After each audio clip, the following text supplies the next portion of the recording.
Good morning guys, Mechanic Cabral po ulit. So ngayon, June 12, 2019. May problema tayo about sa aking service sa motorcycle.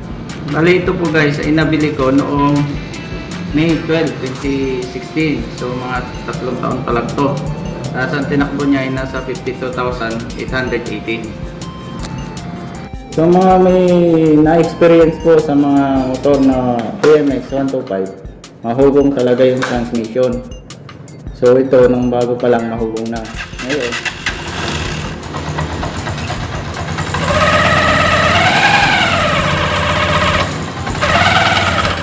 so yan guys, narinig nyo naman kung gaano kahugong. So yan, nag-aalala na talaga ako ibiyahe ng malayo. Kaya kailangan ma-detect muna natin, mahanap kung saan talaga nanggagaling yung tunog na maingay na yon. So yung kanina, naka-preno ko noon. So kapag ka namamersa yung makina, umuhugong talaga siya. Pero kung naka-neutral naman, wala siya hugong. Ayan, TMX 125. Guys, so kailangan talaga nating ibaba yung makina. So okay, start na natin, tanggalin na yung makina. And sana hindi ganun kalala ang problema ng motor na ito.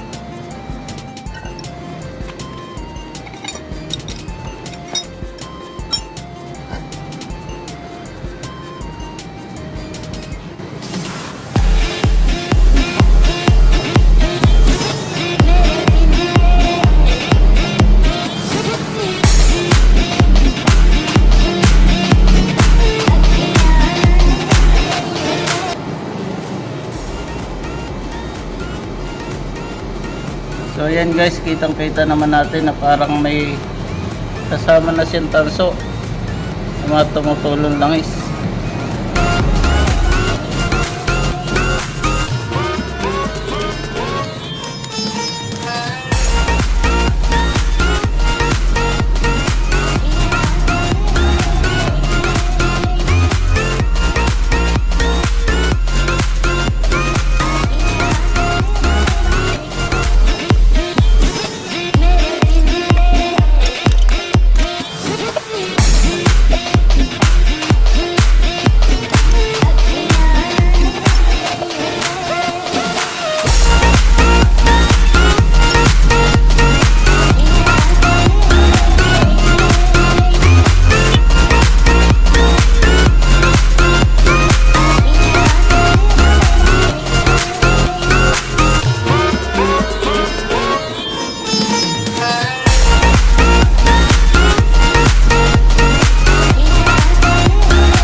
Chassis, ilagay muna natin sa gilid. So yung mga parts na natanggal natin nandito, tapos yung mga tornilyo ng outside parts, yung mga sa mga bracket sa makina, so nakabukod ito, nandito sama-sama lahat. So yung mga ibang parts naman, yung ibang mga tornilyo, meron tayong ibang lagayan ulit. So ito na yung engine. So babaklasin na natin to. Meron tayong lagayan ulit ng tornilyo. So yung mga tornilyo na outside sa makina, dito natin lalagay para hindi tayo malito. Tapos yung mga inside naman dito.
kailangan maingat yung pagtanggal para hindi masira yung mga gasket.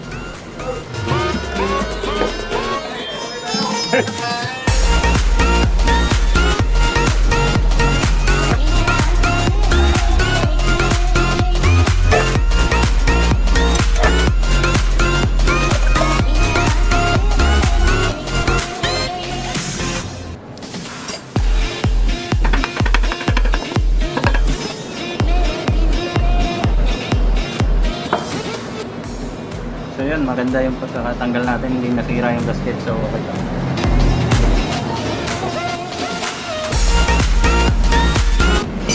So guys, nakita na natin yung umaalog dito na, so possible na baka ito masira. Yung malakas yung alag niya dito. Yun. Itong curve na to, yung lakas ng alog. So una muna natin babaklasin to kasi baka nandito lang yung natin gawin. So kahit hindi na natin baklasin ng buo yung makina, baka dito lang yung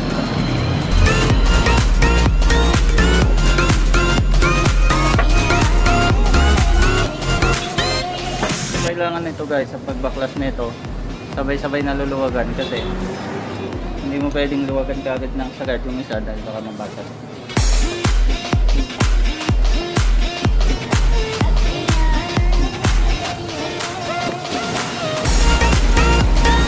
Ito kasi guys, manipis lang siya, so kapag naitulak ng spring hindi tamang pagbaklas, mababasag to.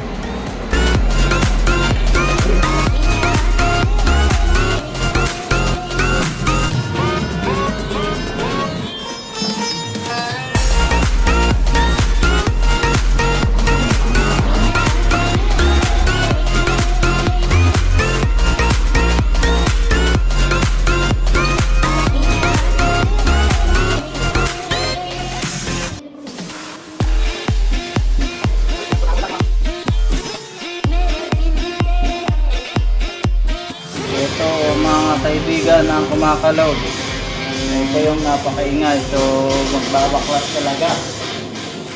Bibiyakin ko talaga yung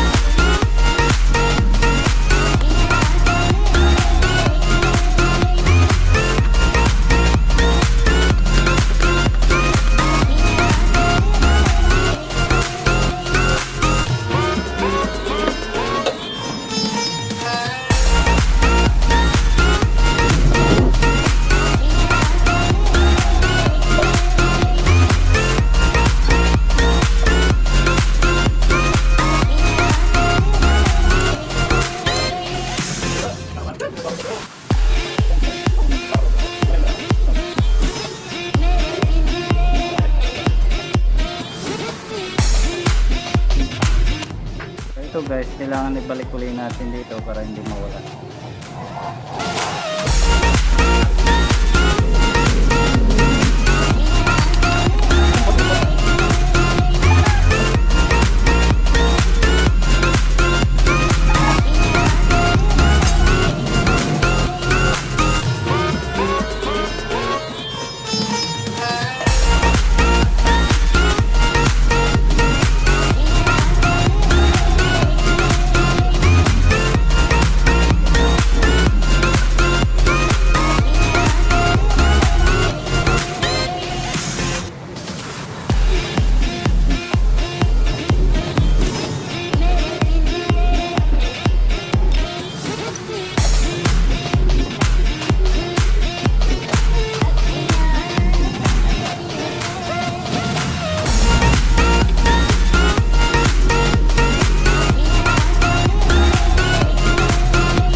So ito guys yung sira niya, alog na siya oh.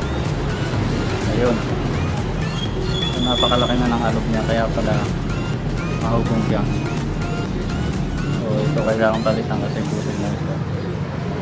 Sintay yung malo.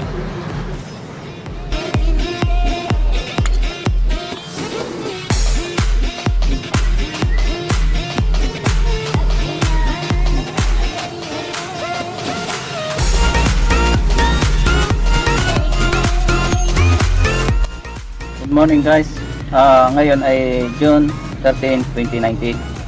So kahapon, nung binaklas ko yung motor ko na Honda 125, finalized, nakita ko na itong sira niya.